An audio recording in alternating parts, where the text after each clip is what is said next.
De nuevo otra rotonda y con las dos manos en el volante, es decir, dando ejemplo de seguridad vial.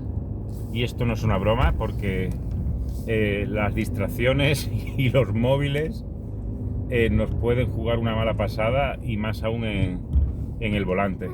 Pues sí, hoy es el típico día, y mira que lo he dicho, que el otoño es lo que más me gusta en Cuenca, maravilloso. Nos encanta a mi mujer y a mí pasear por la hoz del río Júcar, es decir, las hojas. De hecho, había un amigo nuestro que decía, hay que ver ese maldito trabajo que algunos tienen de barrer las hojas en otoño. Bueno, comen, le dan un salario, trabajan de alguna forma, pero ¿qué trabajo?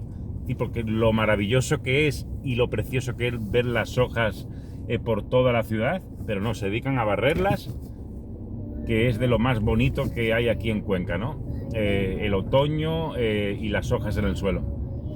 Bien, pues es cierto que a veces en días así, pues nublados, de otoño o de invierno, de cualquier estación, pues nos recuerda un poco a esa etapa de nuestra vida cristiana en la que no sentimos a Dios cerca. Cristo, que es el sol de justicia, Cristo, que es la luz del mundo, Cristo, que es la estrella resplandeciente de la mañana, no siempre brilla de la misma forma, o no somos conscientes de ello, porque Cristo estaba con sus discípulos tanto como siempre cuando quedó dormido en la barca.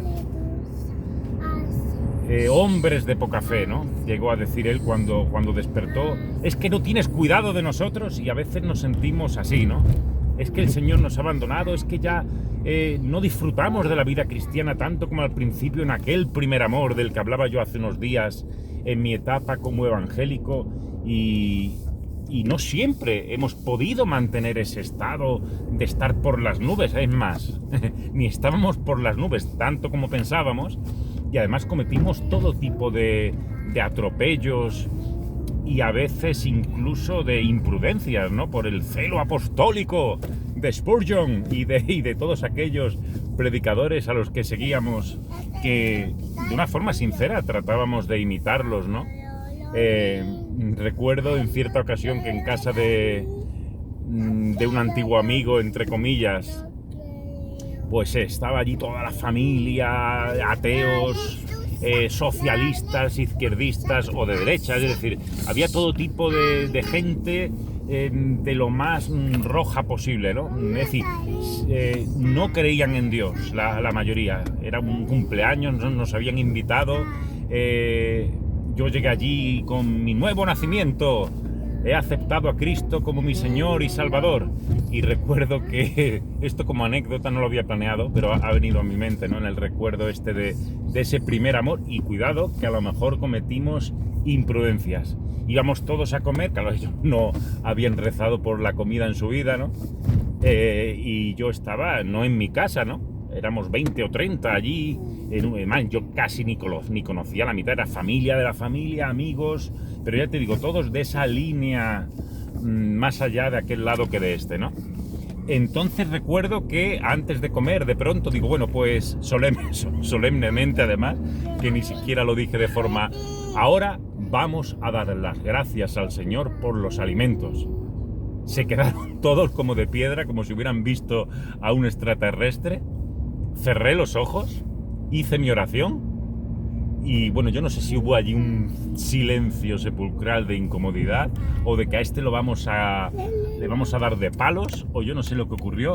Hubo risas, por supuesto, pero vamos a ver. Ahora, pregunto, ¿hice lo correcto?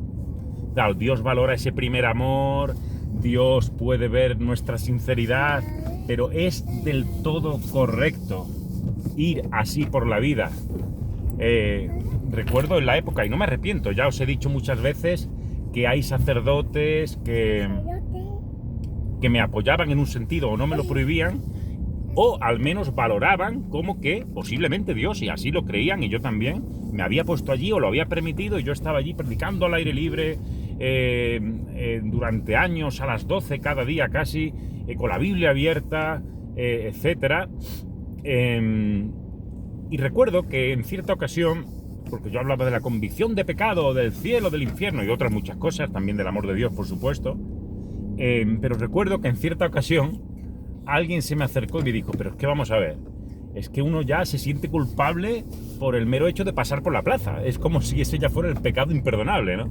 El haber pasado por la plaza y que te caiga en ese momento un rayo del cielo, un típico sermón de ultratumba a lo Thomas Watson o William Gurnall, del cristiano con toda la armadura de Dios, los puritanos tipo John Owen, la mortificación del pecado, es decir, o el reposo eterno de los santos de Richard Baxter, una obra muy interesante, muy buena, pero recuerdo que por su intensidad, recuerdo que cuando la leí en Inglaterra tuve que irme a pasear a las 4 de la mañana por un gran sentimiento de culpa que me vino, que me ahogaba en la habitación. Es decir, cuidado con poner en las personas más presión de la que quizá Dios quiere poner, o de la forma en la que Dios quiere ponerlo, porque Dios tiene su tiempo.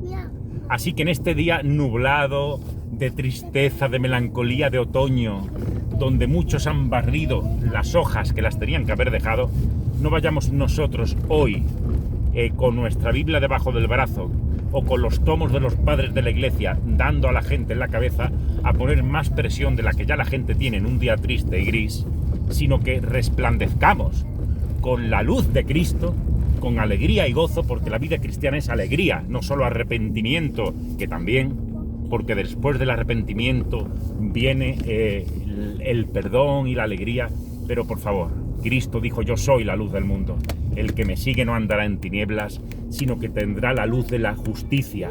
Y la Navidad, como decíamos ayer, el árbol de Navidad, la Navidad, el sol de justicia, Cristo que nació de María Virgen, Emmanuel, Dios con nosotros, es un mensaje de alegría, de paz, de luces, de felicidad, y no solamente de otoño, de tristeza o de nubes grises. Así que Dios nos dé prudencia y amor, y resplandezcamos con la luz de Cristo, pero en amor. Que el Señor os bendiga.